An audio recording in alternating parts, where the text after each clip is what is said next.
आंखों में मंजिलें थीं गिरे और संभलते रहें। आंखों में मंजिलें थीं गिरे और संभलते रहें। आधियों में क्या दम था, आधियों में क्या दम था, चिराग हवा में भी जलते रहे। वाह वाह वाह, ताली बजा दीजिए एक बार। तो चलिए इसी के साथ हम आपको देखिए टॉपिक हम बता दे रहे हैं। टॉपिक क्या है? पाचन तंत्र। पाचन तंत्र आप तो जानते ही होंगे, पाचन की क्रिया, ठीक ना, यानी कि जो अंदर आपका पचता है भोजन पेट में, उसके बारे में आज हम बताने वाले हैं, सिखाने वाले हैं, पढ़ाने वाले हैं आपको, ठीक ना।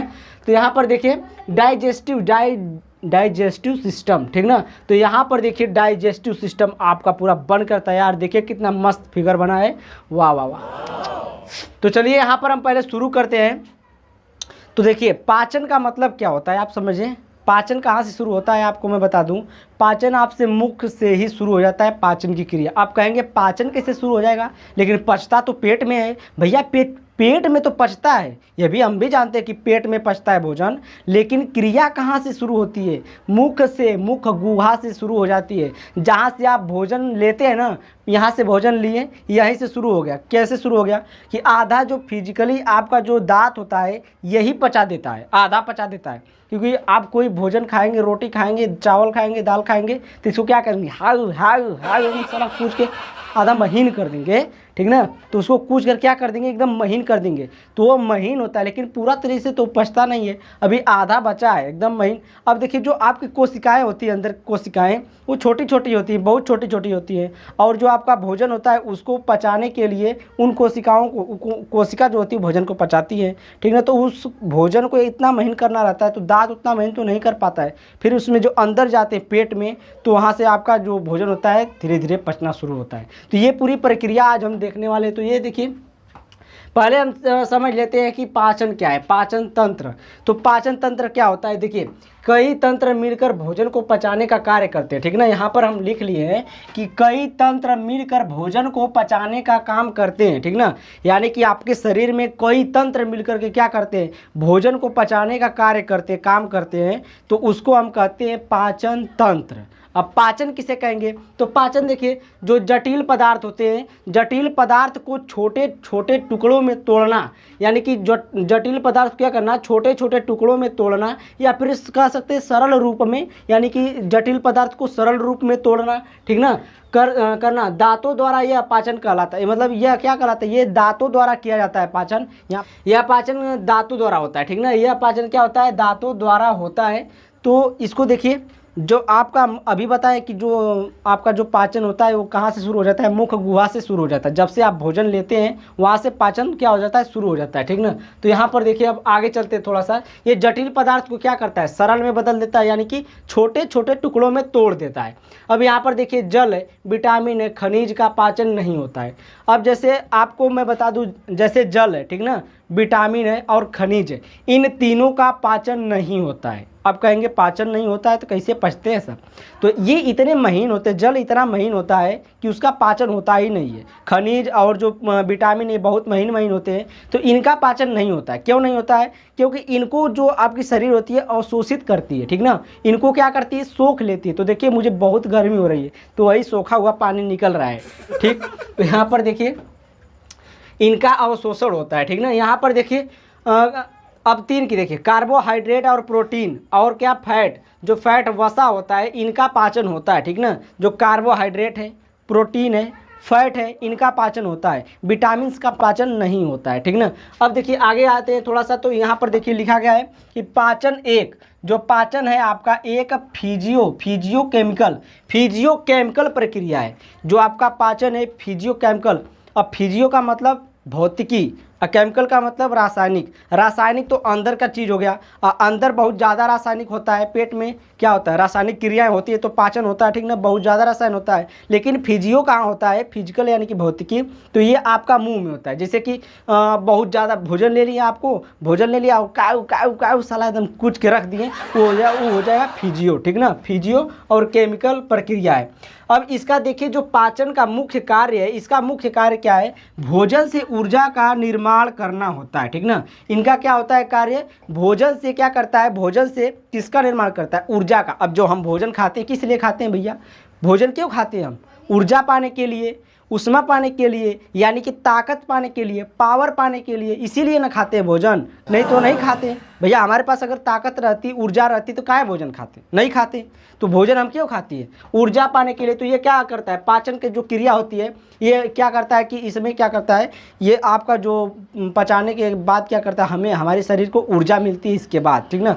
अब देखिए यहाँ पर आते हैं, जो डाइजेस्टिव सिस्टम में दो प्रकार से होता है, यानी कि पाचन तंत्र दो प्रकार से पचती है हमें। अब देखिए कैसे कैसे, एक तो हो गया एलिमेंट्री कैनल। एलिमेंट्री कैनल का मतलब ये हुआ आहार नाल या आहार नली कह सकते हैं। अब आहार नाल क्या होता है, देखिए यहाँ से जो आपका यहाँ पर मुख गुहा है, ठीक ना, ये क्या है, ये मुख गुहा है, और यहाँ पर ये यहाँ से यहाँ तक का ये पूरा भाग जो होता है आहार नाल होता है। पूरा ये पूरा क्या होता है, आहार नाल होता है, ठीक, जिसमें आपका भोजन रहता है या चलता फिरता है, उसको हम क्या बोलते हैं, आहार नाल बोलते हैं। अब देखिए आहार नाल में कई प्रकार से 5-6 प्रकार से क्रियाएं होती है। तो देखिए एक तो मुख गुहा से शुरू होता है। मुख गुहा यहाँ पर है आपका, कहाँ है मुख गुहा, ये मुख गुहा है, तो यहाँ पर लिख सकते हैं आप मुख गुहा, ठीक ना, मुख गुहा। अब गुहा का अर्थ समझ रहे हैं, गुहा का अर्थ होता है जहाँ जगह हो। गुहा का मतलब होता है जहाँ जगह खाली हो, ठीक ना, यानी मुख क्या है आपका, गुहा है, एक क्या है इसमें जगह, इस जगह है तब्बर भोजनवा इसमें जाता है, अंदर क्या है वहाँ पर भी जगह है, वो भी गुहा है एक प्रकार का। तो मुख गुहा यानी मुख का स्थान, यानी कि यहाँ पर स्थान, तो यहाँ पर भोजन हम रखते हैं, इसको मुख गुहा बोलते हैं। अब देखिए ग्रास नली है, इसको हम बारी बारी से एकदम विस्तार तरीके से देखेंगे, ठीक ना। ग्रास नली, तो ग्रास नली ये है, ठीक ना, आपका ये देखिए ये नहीं है, तो ये क्या है, ग्रास नली, इसको क्या बोलेंगे, ग्रास नली, ठीक ना, ये आपका ग्रास नली है। अब देखिए आमाशय, आमाशय का मतलब समझ रहे हैं, आमाशय का मतलब होता है पेट। ये आमाशय का मतलब पेट, यानी कि ये वाली चीज़ आमाशय आपका, ये क्या है आमाशय, ये पेट है आपका आमाशय। आमाशय क्या कहते हैं, आमाशय, आमाशय क्या होता है आपका, पेट होता है आमाशय, ठीक।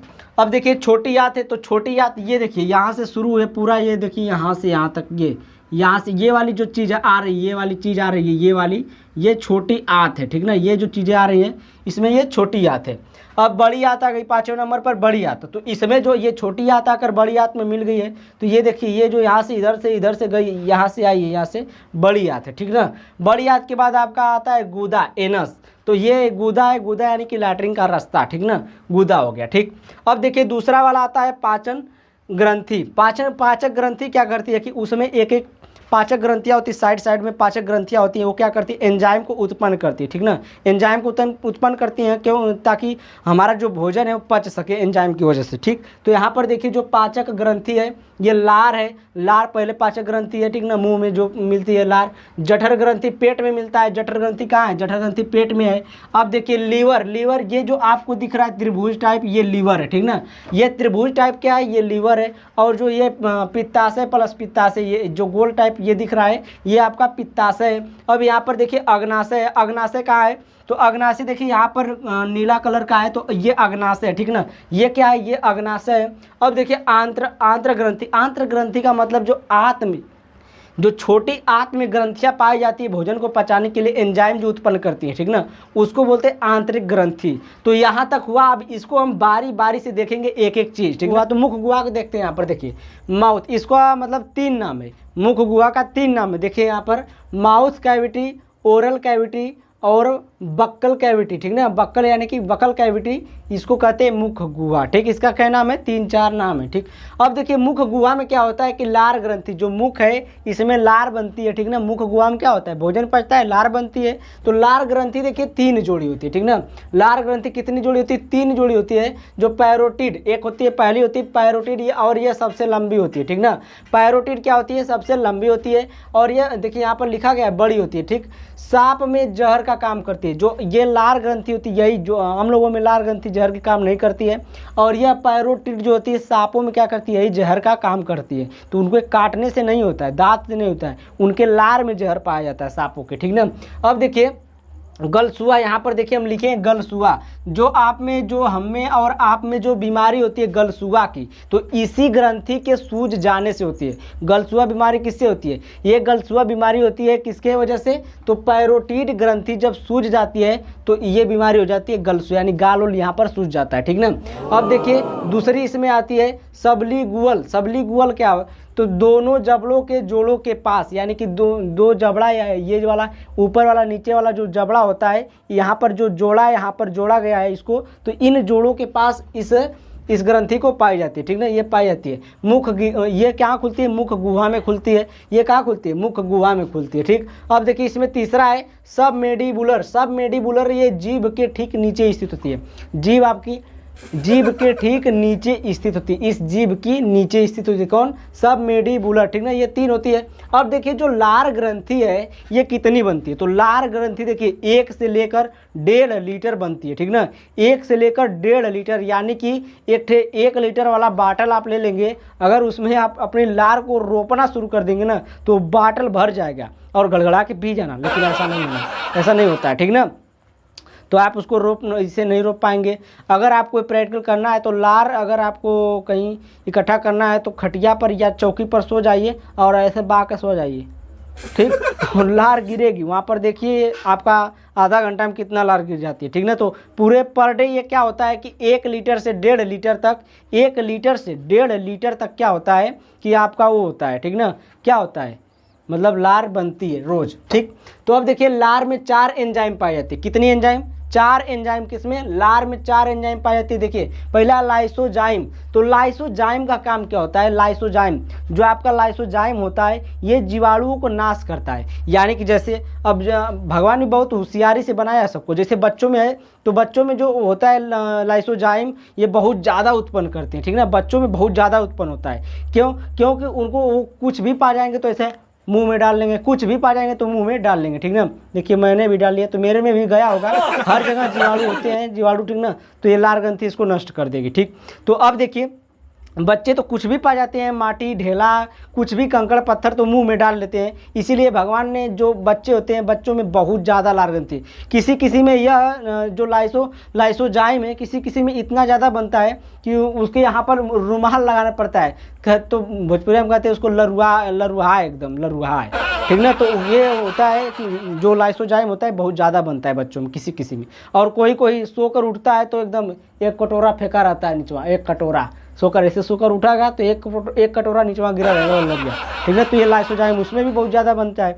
अब ये लाइसोजाइम जिसमें ज़्यादा बनेगा उसका भोजन पाचन उतना अच्छा होगा, ठीक ना। लाइसोजाइम का बनना बहुत ज़रूरी है, ठीक। अब देखिए यहाँ पर ये क्या करता है? ये जीवाणुओं को नाश करता है, ठीक ना, और जीवाणुओं को नाश करता है। और भी चीज़ें बता दिए। तो ये क्या करता है? जीवाणुओं को नाश करता है। अभी बताएं जीवाणु कैसे नाश करता है कि जो भी चीज़ें, अगर प्रसाद वरसाद है तो प्रसाद वरसाद कैसे खाते हैं? माटी उटी लगी है ऐसी पोंछ के, यानी कहीं पोंछ के क्या करते हैं? प्रसाद दे दीजिए, कप दे खा जाते हैं। खाने के बाद अब उसमें जीवाणु भी था ना, आपके हाथ में जीवाणु लगा था कि नहीं लगा था? प्रसाद खाए तो उसमें गया ना, तो उसको मारने कौन कार्य करेगा? ये करेगा, ठीक ना। कौन करेगा? लाइसोजाइम करेगा, ठीक। अब अगला आते हैं दूसरा और तीसरा। ये दोनों देखिए दोनों अलग अलग एंजाइम होती है, ठीक ना। टाइलिन और डाइस्टेज और टाइलिन दोनों क्या होते हैं? अलग अलग एंजाइम होते हैं, लेकिन दोनों का कार्य एक ही होता है। लेकिन दोनों का कार्य क्या होता है? स्टार्च या मंड चोकर भूसी को क्या करते हैं? ये पचाते हैं। यानी कि देखिए स्टार्च यानी मंड जानते हैं? मंड यानी कि जो चोकर होता है, जो भूसी। अब कहेंगे चोकर हम लोग खाते हैं क्या? हम लोग क्या हैं? हम लोग जानवर में आते हैं, ठीक ना। हम लोग भी क्या आते हैं? बाटनी में आते हैं, ठीक। तो जानवर में आते हैं, तो हम लोग भी चोकर भूसी खा ही सकते हैं। अब देखिए जैसे आटा होता है तो आटा को कितना बिचालिए उसमें चोकर रह ही जाता है, यानी कि चोकर यानी कि भूसी, ठीक ना। थोड़ा थोड़ा भूसी रह जाती है। और देखिए अगर बहुत ज़्यादा चाल दिए, पूरा एकदम महीन पिसवाएं मैदा टाइप, तो मैदा में कहाँ भूसी रहती है? तो मैदा में भूसी रहती नहीं है। और वही जो जाते हैं खाने के लिए जाते हैं, जब मतलब समझ रहे हैं आप, बारात में और भंडारा में बहुत ज़्यादा खाने के लिए जाते हैं तो बच्चे। तो यहाँ पर देखिए तो जो चोकर होता है, जो वहाँ की जो रोटी खाएंगे, पूड़ी खाएंगे, वो जल्दी नहीं पचती है। क्यों भाई? कारण है उसमें ना। कारण क्या है कि देखिए जो भूसी है उसमें है नहीं, क्योंकि उसको पीस कर एकदम मैदा बना दिया गया है, उसमें भूसी बची ही नहीं है, तो कहाँ से पचेगा? तो पचाने के लिए भूसी भी उसमें अशुद्धियाँ कराना बहुत ज़रूरी है। जैसे चीनी है, चीनी और भेली में बहुत फ़र्क है। अगर पूछेंगे भेली अच्छी कि चीनी, तो सभी लोग 100% में से तो 90% लोग यही बताएंगे भेली अच्छी है, क्योंकि भेली में थोड़ी बहुत अशुद्धियाँ होती है और जो चीनी होती है एकदम शुद्ध परिष्करण करके वो आपको दी जाती है, इसलिए चीनी हानिकारक होती है। तो आपके शरीर को पचाने के लिए भी कुछ अशुद्धियाँ की ज़रूरत होती है, ठीक ना। तो यहाँ पर क्या करता है, ये स्टार्च क्या करता है, मंड या चोकर या भूसी कह सकते हैं, उसको क्या करता है, पचाने का कार्य करता है। ये दोनों एक ही कार्य करते हैं, ठीक ना। दोनों अलग अलग एंजाइम है लेकिन दोनों एक ही काम करते हैं। अब देखिए म्यूकस है, चौथी एंजाइम है म्यूकस। तो म्यूकस क्या करता है, भोजन को चिपचिपा बनाता है। भोजन को चिपचिपा का मतलब समझ रहे हैं, भोजन को चिपचिपा बनाना। जैसे आप खाते हैं, अब देखिए आप कभी कभी भात खाते हैं, भात और दाल बहुत हाली हाली हाली हाली एकदम खाने लगते हैं, तो उसमें क्या होता है कि आप एकदम अटक जाता है, एकदम पूरा एकदम अटक जाएगा सीना उनवा में, ठीक ना। तो इसमें कहते हैं अरे ये अटक गया, तो पानी पीते हैं हचते नीचे जाता है, ठीक ना। तो उसमें क्या होता है, म्यूकस यानी कि आपका लार जो है कम बनने लगता है, जो म्यूकस है कम बनने लगता है, तब वो क्या होता है, अटकने लगता है, ठीक ना। तो ये क्या करता है, उस भोजन को चिपचिपा बना करके आपको एकदम आराम से सरका करके ले जाता है। अब देखिए जो आपकी ये लार अब म्यूकस हो गया। अब देखिए ग्रास नली, ग्रास नली क्या होती है, ओइसोफेक्स, इसको इंग्लिश में बोलते हैं ओइसोफेक्स, ठीक ना, ओइसोफेक्स। इसमें पाचन नहीं होता है ग्रास नली में। ग्रास नली का नाम देखिए ये है, ये ग्रास नली आपकी है और इसमें पाचन नहीं होता है। क्यों? क्योंकि ये एक नली है और इसमें खाली एक रास्ता दिया गया है कि यहाँ से मुंह में से खाएंगे और ये भोजन आएगा नीचे, ठीक ना, पेट में। तो यहाँ पर पाचन नहीं होता है, ग्रास नली में पाचन नहीं होता है। और देखिए यह कितने लंबी होती है, 25 सेंटीमीटर की होती है। ये आपकी कितनी होती है, 25 सेंटीमीटर की लंबी होती है, ठीक ना। ग्रास नली 25 सेंटीमीटर लंबी होती है, ठीक। ये बात हो गई। अब देखिए दो क्वेश्चन पूछा जाता है कि जो क्वेश्चन ये पूछा जाता है कि ग्रास नली में पाचन होता है, तो पहले ही बता दिए नहीं होता है, पहला क्वेश्चन हो गया। अब देखिए ये क्या होता है, सीधा होता है टेढ़ा होता है। तो ग्रास नली सीधा नहीं होती है, तनी मनी इधर उधर टेढ़ी होती है, ठीक ना। तो ग्रास नली टेढ़ी होती है, क्योंकि अब देखिए अगर सीधी होती तो भोजन खाते तो धब दे नीचे गिर जाता पेटवा में, और पेटवा में जब गिरता तो आवाज़ करता या फिर आपका पेट दुखने लगता, ठीक ना, दर्द करने लगता। तो ये डायरेक्ट मतलब सीधी नहीं होती। जैसे छत की पाइप होती है, पाइप में अगर पानी गिराते तो भड़बड़ भड़बड़ गिर जाता है, आवाज़ करता है। तो अब इसमें भी ये क्या होता है, थोड़ा बहुत टेढ़ा मेढ़ा होता है इसमें, ठीक ना, ये सीधी नहीं होती। अब देखिए भोजन को ढकेलने के लिए इसमें क्रमानुकुंचन की क्रिया होती है, ठीक ना। अब भोजन जो आप खाते हैं तो भोजन को ढकेलने के लिए, अब भोजन जैसे खा लिए कोई चीज़, भात खा लिए तो वो नहीं जा रहा है, सरक ही नहीं रहा है, तो उसी को ये सरकाने के लिए धीरे धीरे सरकाएगा। तो उसी क्रिया को हम कहेंगे कर्मानुकुंचन क्रिया, ठीक ना, कर्मानुकुंचन क्रिया बोलेंगे। अब देखिए यहाँ पर बोलस में लिखा हूँ, बोलस। तो यहाँ पर ये वाली चीज़ मिटा दीजिए, ये तो एक लड़का था पूछ दिया तो बता दिया। यहाँ पर देखिए बोलस, तो बोलस क्या होता है, मुंह से आने वाला भोजन जो पूरा पचा नहीं होता उससे बोलस बोलते हैं। जैसे आप देखिए अगर कोई चीज़ खा रहे हैं, ठीक ना, और उसमें इटिक्का पड़ गया तो उगल के निकालेंगे इसमें, और निकालने के बाद देखेंगे इटिक्का को निकाल देंगे, ऐसे निकालेंगे, और जो बचेगा उसको अगर नॉर्मल भोजन है तो फेंक देंगे, अगर मिठाई उठाई है तब तक खा जाएंगे, ठीक ना। यही ना होता है, मिठाई उठाई तो खा ही जाते होंगे और नॉर्मल भोजन फेंक देते हैं, ठीक। तो वही जो भोजन जो आपका जाता है वही पूरा पचा नहीं होता है। मतलब जो भी भोजन आप खाते हैं तो जो भोजन पूरा पचा नहीं होता है, कुछ भी नहीं पचा होता है पूरा, तो उसको हम बोलते हैं बोलस। क्या बोलते हैं, बोलस बोलते हैं, ठीक ना। तो आप इस तरह से मत करिए भैया, मिठाई है तो उसको मत खाइए, उसको भी फेंक दीजिए, ठीक ना। गीले हैं उसको एक बार घिना जाएंगे उसको देख करके, ठीक। तो ये था लार वाला सिस्टम। अब लार वाला देखिए ये तो हो गया मुख गुहा, ठीक ना, मुख गुहा हो गया। अब इसके बाद आते हैं आमाशय पर, ठीक ना। तो आमाशय यानी कि स्टोमच यानी कि आमाशय यानी कि पेट, ठीक ना। तो स्टोमच देखिए मैं यहाँ पर बना लिया हूँ आपका पेट। और देखिए तो पेट देखिए 3 प्रकार का होता है, ठीक ना। तो यहाँ पर देखिए पहले हम इसको जान लेते हैं। इसमें भोजन 3 से 4 घंटा रहता है, ठीक ना। जो आपका आमाशय होता है, जो आपका ये पेट होता है, ये 3 जो कार्डियक है और रुजी है, ये फिर तीसरा वाला है, ठीक ना। तो इसमें जो भोजन होता है आपका 3 से 4 घंटे तक रहता है, उसी में पाचन होता है उसका 3 से 4 घंटे में, ठीक ना। अब देखिए आमाशय के 3 भाग होते हैं, आमाशय के 3 भाग होते हैं और तीनों के कार्य देखेंगे और इनके मतलब प्रकार देखेंगे क्या क्या है, कैसे कैसे काम करते हैं, ठीक ना। तो देखिए पहला इसमें यहाँ पर दिया गया है कार्डियक। कार्डियक क्या होता है कि ऊपरी भाग को कार्डियक कहते हैं। मतलब यहाँ पर जो लिख लिए ये वाला भाग है जिसमें HCl बना है, ठीक ना। तो ये क्या है, कार्डियक है। क्या है, यह कार्डियक है, इसमें HCl होता है। तो अब HCl क्या करता है, तो देखिए जो ऊपर से जीवाणु बच के गए रहते हैं, यानी कि हम लोग जो खाना खाते हैं, जो लार से जो एंजाइम से नहीं मर पाते हैं जीवाणु, वो जो बच कर जाते हैं, तो HCl वहाँ से ताकता रहता है, आ बेटा आ हम तुमको मारेंगे। तो ये HCl क्या करता है, जब यहाँ से जीवाणु आते हैं तो ये क्या करता है, जीवाणुओं को मारने का कार्य करता है HCl, ठीक ना। अब देखिए HCl पाया जाता है इसमें और जीवाणुनाशी होता है, HCl मारने का कार्य करता है, भोजन को तोड़ता भी है। जो HCl है यह क्या करता है, भोजन को तोड़ता भी है, ठीक ना। ये क्या करता है, भोजन को टुकड़े टुकड़ों में तोड़ता है। अब देखिए करेंगे, जितना भोजन करेंगे, जितना ज़्यादा भोजन करेंगे HCl की मात्रा उतना ही बढ़ती जाएगी, HCl उतना ही बनेगा, ठीक ना। HCl उतना ही बनेगा जितना आप भोजन करेंगे। अब देखिए आते हैं दूसरे वाले पर। दूसरे वाला क्या है, फंडिक। दूसरे वाले क्या कहेंगे, फंडिक कहेंगे। फंडिक जो रूजी होता है, ठीक ना। रूजी यानी रूजी जो है ये कांटे नुमा होता है। रूजी कैसा होता है, कांटे नुमा होता है, ठीक ना। जो रूजी होता है ये कांटे नुमा होता है। यहाँ पर देखिए, यहाँ पर मैं बना लिया हूँ कांटे नुमा, यहाँ पर देखिए आप देख पा रहे हैं, ठीक ना। तो देखिए ये भोजन को रोक कर रखता है। तो जो दूसरा वाला इसका हिस्सा होता है इसी में भोजन रुका रहता है 3 से 4 घंटे तक। इसी में भोजन आपका क्या होता है, स्टोर रहता है, ठीक ना।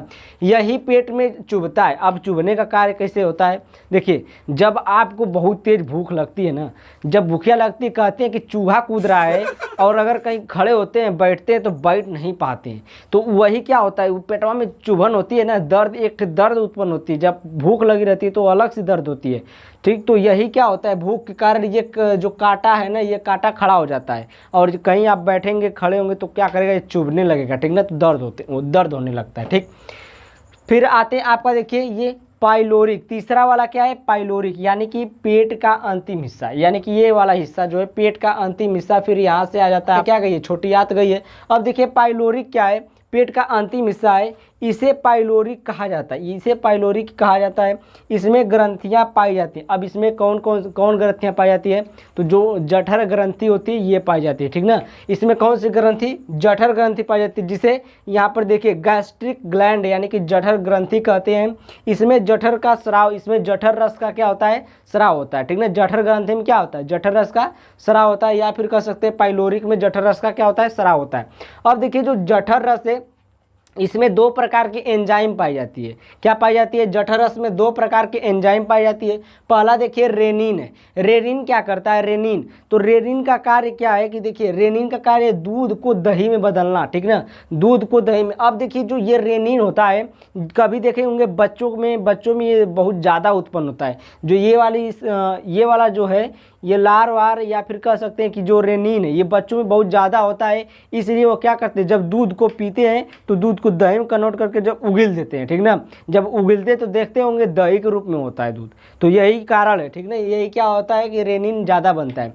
और बूढ़े लोगों में क्या होता है कि जब बूढ़े लोग हो जाते हैं तो डॉक्टर मना करने लगते हैं कि दूध मत खाइए, दूध मत खाइए, क्योंकि उसको बनाने में आप में उतनी शक्ति है नहीं, तो आप क्या खाइए, डायरेक्ट दही खाइए, ठीक ना।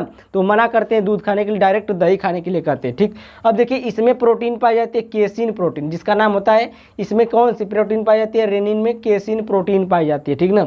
अब देखिए दूसरा वाला है पेप्सिन। अब पेप्सिन का कार्य क्या होता है कि प्रोटीन को तोड़कर पेंटोन में क्या कर देता है, बदल देता है। जो प्रोटीन होती है उनको क्या करता है, तोड़ के एकदम काट के क्या करता है, पेंटोन में बदल देता है। जो पेप्सिन होता है, पेप्सिन का कार्य क्या होता है, प्रोटीन को तोड़ना होता है और उसको पेंटोन में बदलना होता है। देखते हैं यहाँ पर मन का सवाल, ठीक ना। मन का सवाल में क्या है कि अब कहेंगे, देखिए पहला सवाल है कि दावत खाने पर कच्ची ढेकार क्यों आती है। दावत या फिर कहीं भंडारा खाने जाते हैं या फिर कहीं का भी भोजन खाते हैं तो आपको कच्ची ढेकार क्यों आती है। आप देखिए जब दावत खाते हैं तो ये बेहिसाब खा लेते हैं, मतलब दूसरे का खाना खाने जाते हैं तो बेहिसाब खाते हैं। अब जितना ज़्यादा आप खाना खाएंगे उतना ज़्यादा HCl बनेगा, और HCl ज़्यादा बनेगा तो वही आपको क्या करेगा, कच्ची ढेकार लाता है, ठीक ना।